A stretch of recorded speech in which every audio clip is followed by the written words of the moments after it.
दोस्तों, रोज की तरह लेकिन ब्लॉग में सबका हार्दिक स्वागत है। सबके मंगल भविष्य की कामना के साथ दोस्तों, आज के भागवत कथा के प्रसंग में ऋषि वेद व्यास जी ने अनेकों चरित्रों का जो वर्णन किया है।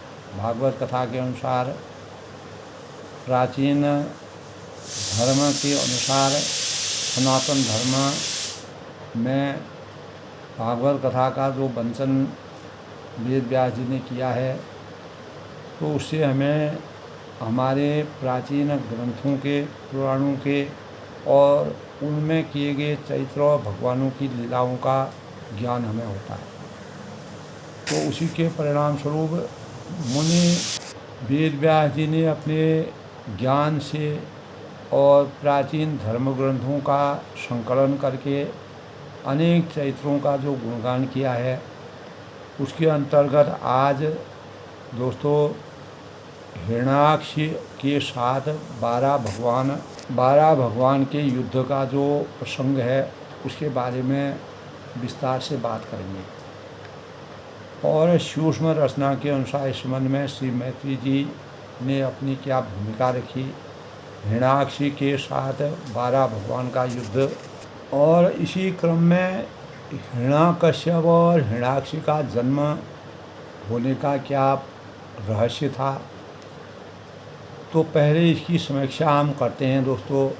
इस संबंध में मैत्री जी विदुर जी से कहते हैं कि ब्रह्मा जी से अंधकार का कारण जानकर देवताओं की शंका निवृत्त हो गई। यानी जो देवताओं को जिस प्रकार की शंका थी वह उससे निवृत्त हो गई, और फिर सब लोग जो है स्वर्ग लोक को लौट गए। और उधर द्विति जो थी, ऋषि कश्यप और द्विति उनकी पत्नी थी, को ज्ञात था कि मेरे पुत्र जय और विजय जन्म लेते ही उपद्रव मचाएंगे, क्योंकि उनको इस प्रकार का श्राप मिला है। इसीलिए जब पूरे 100 वर्ष बीत गए, तो 100 वर्ष बीत जाने के परिणाम स्वरूप तब उस साध्वी ने 2 जुड़वा पुत्र, यानी 2 जुड़वा पुत्रों को जन्म दिया। और उनके जन्म लेते समय जो है स्वर्ग, पृथ्वी और अंतरिक्ष में अनेकों उत्पात होने लगे, और जिससे लोग अत्यंत ही भयभीत हो। तो जहाँ तहाँ पृथ्वी और पर्वत कांपने लगे, कंपायमान होने लगे, सब देवी आपदाओं का समागम होने लगा। दिशाओं में बिजलियाँ चमकने लगी, गिरने लगी, और बार बार जो है अनेकों प्रकार की साएँ करती हुई वरुण देवता जो है हवा और वृक्षों को उजाड़ रहे, इस प्रकार का परिवेश हो गया। तो जहाँ तहाँ कुत्ते जो हैं अपनी गर्दन ऊपर उठाकर कभी गान कभी रोने के समान भांति के शब्द करने लगे, अर्थात जो अपशकुन के मानक माने जाते, यानी इस प्रकार का संकेत माना जाता है। और गौवें जो हैं ऐसी डर रही थी कि दूहने होने पर भी उनके थनों से दूध न निकल करके खून निकल गया। तो बादल पीप की वर्षा, यानी पानी जल वर्षा न करके पीप की वर्षा करने लगे, इस प्रकार का परिवेश हो गया। तो देव मूर्तियों की आंखों में आंसू बहने लगे। ऐसे उत्पात को देखकर मूर्तियाँ की आंखों से आंसू बहने लगे, यानी नकारात्मक परिवेश का उदय हुआ। ऐसे उत्पात देखकर सनकादि मुनि के सिवा और सब जीव भयभीत हो गए, तथा उन्होंने सही समझा कि अब संसार का प्रलय होने वाला है। तो प्रलय की पूरी पूरा इस प्रकार का परिवेश हो रहा था। तो वे दोनों दैत्य जन्म के अनंतर कठोर शरीर वाले हो गए। वे इतने ऊंचे थे कि उनके सुवर्णमय मुकुटों का अग्रभाग जो है वह स्वर्ग को स्पर्श करता था। तो प्रजापति कश्यप जो उनके पिता थे, जिन्हें उनका नामकरण किया, जो दीति के गर्भ से पहले निकला उसका नाम, तब वह जो है जय विजय न होकर के जब उनको दोबारा जो कश्यप ऋषि थे उनका उग्र जो है इनके अंदर था, तो उसे हिरण्याक्ष और हिरण्याक्ष और हिरण्याकश्यप रखा गया। तब हिरण्याकश्यप ब्रह्मा जी के वरदान से मृत्यु भय से मुक्त हो जाने के कारण ब्रह्मा जी का उनको वरदान था, बड़ा उदंड हो गया था, खुरापात करता था, अनेक प्रकार की गलत प्रक्रियाएं करता था। उसने अपने यानी बल से तीनों लोगों को अपने वश में कर लिया था और भूत भविष्य और वरदान को अपने वश में करने के बाद वह अपने छोटे भाई हिरण्याक्ष को बहुत प्रेम करता था।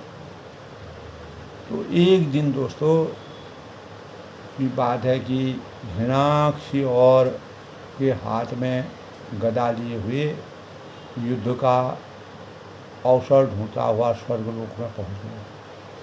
सारे देवता उसके डर से मारे छिप गए, देवलोक में हाहाकार मच गया। फिर हिरण्याक्षी वहाँ से निकलते हुए समुद्र में घुस गए और वहाँ वरुण देवता के पास पहुँचा और वरुण देवता को युद्ध के लिए ललकारने लगा। इस पर वरुण को क्रोध आ गया, किंतु अपने क्रोध को वश में करने के यानी करके वे उनसे कहने लगे, हिरण्याक्ष के कि भाई हमें तो युद्ध का कोई भी चाव नहीं है, हम युद्ध नहीं चाहते हैं।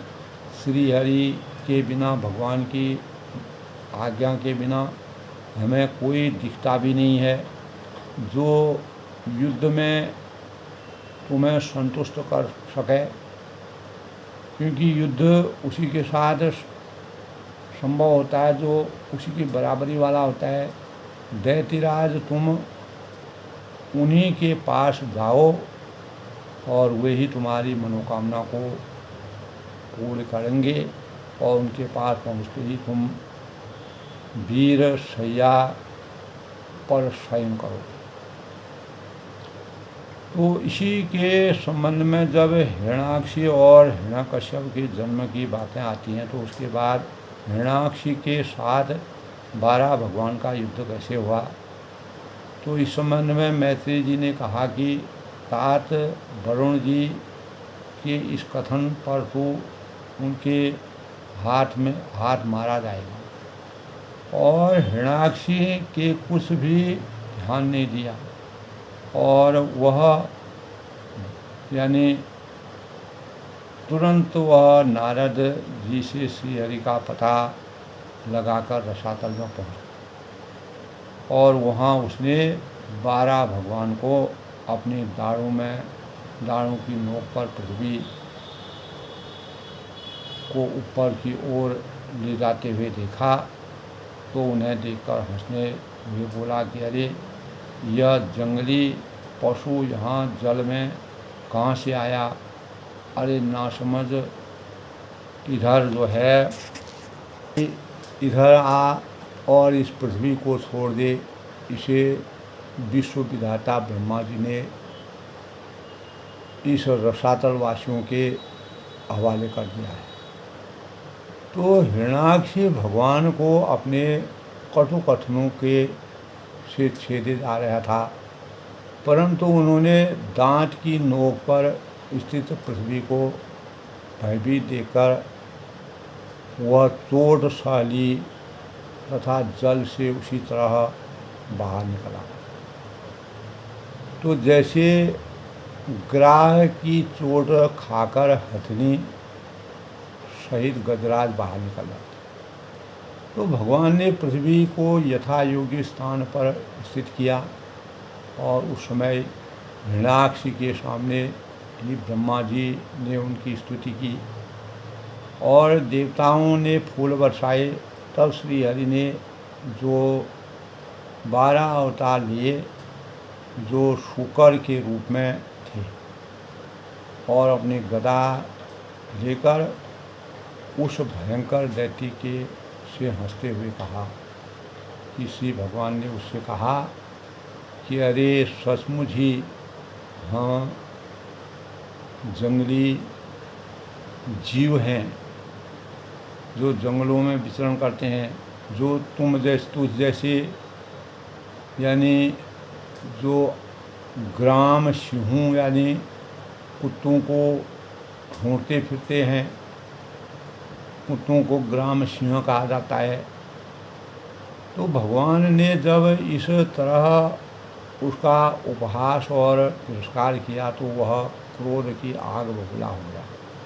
उसने गदा से श्रीहरि का प्रहार श्रीहरि पर प्रहार कर दिया, जिसके परिणाम स्वरूप भगवान ने प्रहार से कुछ टेढ़े होकर अपने को बचा लिया। तो इस प्रकार श्रीहरि और हिरण्याक्षी एक दूसरे को जीतने की इच्छा से अत्यंत क्रुद्ध होकर आपस में भारी गदाओं से प्रहार करने लगे। तो इस युद्ध को देखने के लिए अनेक ऋषियों सहित ब्रह्मा जी भी वहाँ पर आ गए। तो ब्रह्मा जी ने जिन्होंने सृष्टि का सृजन किया था, जब देखा तो यह दैत्य बड़ा बलशाली है, भयंकर है, शक्तिशाली है, इसमें भय का नाम भी नहीं है, इसी प्रकार से भयभीत नहीं रहता है और इसके पराक्रम और शौर्य को पूर्ण करना बड़ा ही कठिन काम है। इसके शौर्य के साथ घात प्रतिघात करना। तो तब वे शुकर रूप नारायण से इस प्रकार कहने लगे। श्री ब्रह्मा जी ने जो सृष्टि के रचनाकार थे, उन्होंने कहा कि देव मुझसे वर पाकर यह दैत्य बड़ा ही प्रबल हो गया है, यानी मजबूत हो गया है, विशाल हो गया है, इसने मेरी शक्ति को प्राप्त कर लिया है। मैंने इसको वरदान दिया तो यह मेरे ऊपर भी हावी हो गया है। इस समय यह निरपराध जीवों को बहुत हानि पहुंचा रहा है। जो किसी प्रकार का दोषी नहीं है उसको भी यह हानि पहुंचा रहा है, उनके जीवन के साथ खिलवाड़ कर रहा है। तो बच्चा जैसे खुद सांप से खिलवाड़ करता है, जो गुस्सा हुआ सांप होता है, सर्प जो है, उसे जिस प्रकार से बच्चा खेलने लगता है, वैसे ही यह इसके साथ यह हमारे साथ इस प्रकार का खेल कर रहा है और जल्दी ही अपनी योग माया को स्वीकार करके इस पापी का अंत करना निहार्थ जरूरी है। असंभव यानी शीघ्र से शीघ्र इसका अंत करना आवश्यक है। तो हम लोगों के बड़े भाग्य हैं कि यह स्वयं ही अपने काल रूप आके पास आ पहुँचे। तो इस प्रकार यानी कि हिरण्याक्ष के साथ जो 12 भगवान का युद्ध होता है, उसके परिणाम स्वरूप का क्या कारण है। तो मैत्रेय जी इस संबंध में कहते हैं कि विदुर जी ब्रह्मा जी के अमृतमय वचन सुनकर भगवान ने उसकी प्रार्थना स्वीकार कर ली और फिर उन्होंने झपट कर हिरण्याक्ष की ठुड्डी पर गदा मारी, किंतु हिरण्याक्ष की गदा से टकराकर वह गदा भगवान के हाथ में छूट गया। तब हिरण्याकशिका कैसे वध हुआ? तो गदा गिर जाने पर भगवान ने सुदर्शन चक्र का स्मरण किया, भगवान श्री कृष्ण को याद किया। द्वापर युग में भगवान श्री कृष्ण ने जो अवतार लिया था, चक्र तुरंत ही उपस्थित होकर भगवान के हाथ में घूमने लगा। जब चक्र शुरू हो गया, लेकिन वे हिरण्याक्ष के साथ खेल करना चाह रहे थे, इसको झुलाया जाए। तो यह सब देखकर देवतागण प्रार्थना करने लगे कि प्रभु आपकी जय हो, इसे और न खिलाकर शीघ्र ही इसको मार डालिए, क्योंकि सब लोग उससे परेशान थे, दुखी थे। जब हिरण्याक्षी ने देखा कि कमल नयन श्रीहरि भगवान श्री कृष्ण उसके सामने चक्र लेकर खड़े हैं, तो उसकी सारी इंद्रियां क्रोध से तिलमिला उठी और उसने एक प्रज्वलित अग्नि के समान लपलपाता हुआ त्रिशूल श्रीहरि की ओर फेंक दिया। तो भगवान ने उसे तीखी धार वाले चक्र से इस प्रकार काट डाला, जैसे इंद्र ने गरुड़ के छोड़े हुए पंखों को काट डाला। तो हिरण्याक्षिका वध कर, तो भगवान के चक्र, जो सुदर्शन चक्र से अपने त्रिशूल के बहुत से टुकड़े देखकर उसे बड़ा क्रोध हुआ। उसने पास में आकर उनके विशाल वक्षस्थल पर कराकर घुसा मारा, घुसा मारा और गायब हो गया। तो विदुर जी, जैसे हाथी पर पुष्पमाला की चोट का कोई असर नहीं होता है, उसी प्रकार उसके घुसे का श्रीहरि पर कोई भी असर नहीं होता। तो फिर वह भगवान के ऊपर अनेकों प्रकार की मायाओं का प्रसंग करने लगा, मायावी रचनाएं रचने लगा। भगवान ने अपने चक्रव्यूह से उसकी सारी जो माया थी उसको काट डाला। तो अब यह भगवान, जब भगवान को वज्र के समान कठोर मुक्कों से मारने लगा, तब भगवान ने उसकी कनपट्टी पर जोर से तमाचा मारा। तो तमाचे की चोट से हिरण्याक्ष का शरीर घूमने लगा और उसके नेत्र जो है बाहर निकल आए और वह निष्प्राण होकर आंधी के उखड़े हुए विशाल वृक्ष के समान पृथ्वी पर गिरे। तो सभी देवतागण उनकी प्रशंसा करने लगे भगवान की, और अहो कितनी अच्छी मृत्यु हुई है हिरण्याक्ष की। भगवान ने के चरण प्रहार से उसका मुख देखते देखते इस दैत्यराज ने शरीर त्यागा है। तो ये हिरण्याकश्यप और हिरण्याक्ष भगवान के ही पार्षद हैं, ब्रह्मा जी के पार्षद थे।